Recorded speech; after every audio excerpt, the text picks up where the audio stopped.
Good evening, I'm John Carter and welcome to Poland Daily. On Tuesday, the Lisów family, Dennis and his 3 daughters, arrived at the Polish border. The children are wanted by the Royal Swedish Social Services, as the Swedish state had taken the children into care and subsequently housed them with Muslim foster parents. Consequently, their father and his daughters, who are all Russian citizens, fled to Poland. There was a prompt delivery of justice this evening at the Warsaw District Court. The court granted permission for the Lisów family to remain together and stay in Poland. The drama began in Sweden after the seizure of the children was followed by the authorities' decision to choose Muslims as a foster family and only allowing the father to see his offspring once a week for 6 hours. The Russian constructor worker appealed but was told that he has no legal status in Sweden and no permanent job. As a result, he took the children from the foster family and flew to Warsaw. Upon arrival, the Polish police arrested the children in accordance with the Swedish authorities' instructions. Lisów family was followed by Swedish social workers and the girl's foster parent, Mr. Mohammed. They wanted to take the children and return to Sweden. According to attorney Bartosz Lewandowski, who was the defense lawyer in the case, Swedish officials tried to take the children in the corridor of the Warsaw court. Police had to intervene and physically separate them from the girls. The court eventually decided that Mr. Lisow's parental care is not limited by any law and therefore he and children can stay in Poland. Mr. Lisow was granted the refugee status. Today, Polish Prime Minister Mateusz Morawiecki appealed to MPs to support the so-called 13th pension project. The bill concerns a one-off payment of nearly 900 zloty net. The project will be introduced at the beginning of May. This is not a present, this is a way of showing gratitude to seniors. We want their lives to be full of color, said Polish Prime Minister Mateusz Morawiecki during the debate concerning the introduction of the so-called 13th pension governmental project. The project is a one-off benefit amounting to 1,100 zlotys. Opposition politicians have criticized the bill and asked where the money for the project will come from, but announced that they will support the project anyway. During the opposition's term of office, the retiring age and the VAT tax was increased. They didn't increase the things that should have been increased, like our 13th pension. By introducing this project, you don't want to help pensioners. You want to set a trap for the opposition, and they will win if the opposition supports the project. Our project is supposed to guarantee safety for elders, but also conditions that help them fulfill their basic needs. As the Prime Minister stated, if the voters trust the Law and Justice Party, the 13th pension program will be extended in the following years. The benefit will be paid automatically without the need to file a motion. The program will cost nearly 11 billion zlotys. The Deputy Prime Minister, Beata Szydło, has announced that the state budget cannot afford to meet the demands of the Polish Teachers' Union and the Federation of Trade Unions. Unless the Polish government come to an agreement with the protesters, the teacher strike will begin on April the 8th. The second round of negotiations, which began today at 1 p.m, is underway. After 2 hours of talks, a recess was called until 6 p.m. due to parliamentary obligations of the government politicians. Sławomir Broniarz, chairman of the Polish Teachers Association, stated that the first part of the negotiations did not bring about a breakthrough. There is a will to reach a consensus between the trade union and the government. However, we are still yet to see an agreement among all union offices. Again, the will to cooperate is certainly there. We have reached an agreement that we should work on some systemic changes with regards to teachers' salaries.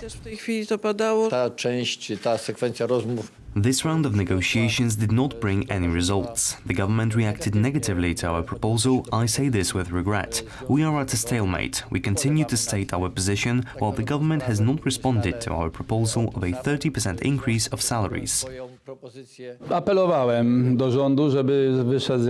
I appealed to the government to come up with some sort of protocol and a new proposal, because discussions have only been going around in circles. Neither side brought anything substantial to the table. The government was represented not only by the Deputy Minister Beata Szydło, but also the Minister of Family, Labour and Social Policy Elżbieta Rafalska, the Chief of the Chancellery of the Prime Minister Michał Dworczyk and Andrzej Dera of the Chancellery of the President. So far, we are at a stalemate, and all signs suggest that this will not be the last day of negotiations. Members of the Polish Parliament will debate Civic Platform's motion for a vote of no confidence in the Minister of Agriculture, Jan Krzysztof Ardanowski. Opposition politicians have laid the blame at the door of the Minister of Agriculture for problems associated with Polish farmers. According to Law and Justice politicians, the motion was simply politically motivated.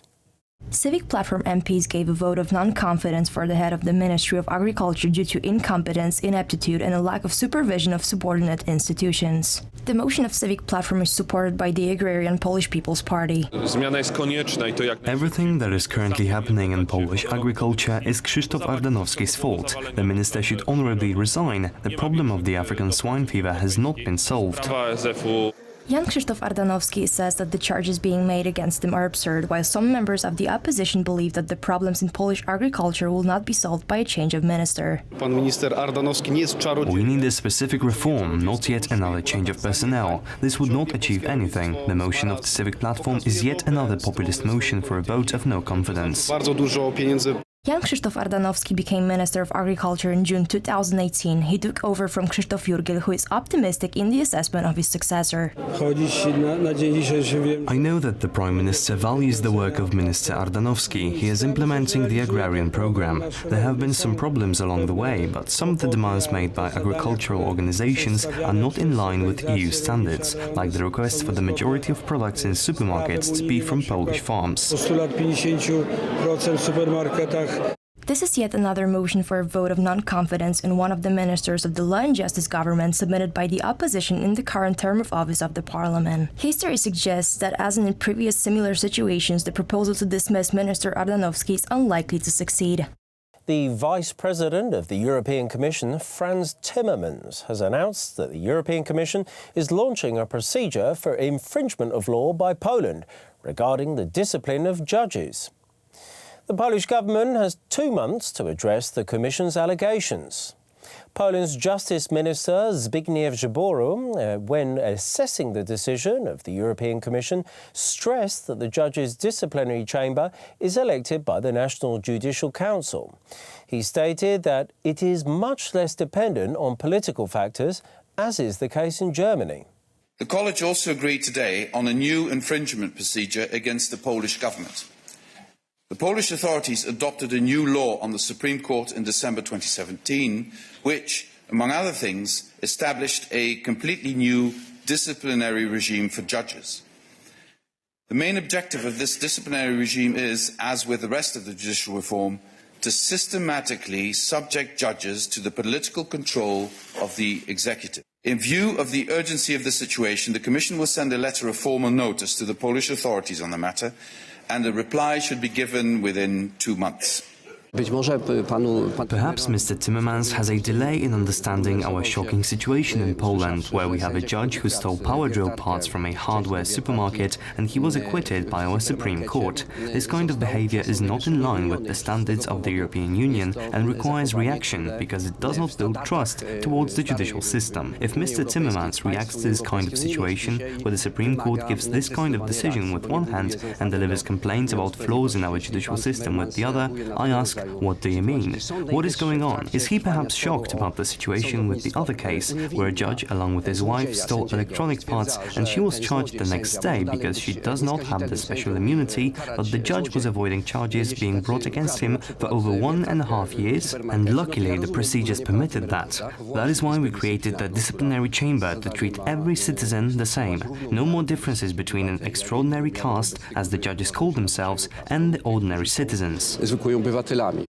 Thank you very much for joining us here this evening at Poland Daily. I'm John Carter. Stay tuned after the break for Poland Daily Weather. That's followed by Poland Daily Business, Culture, History and the Travel.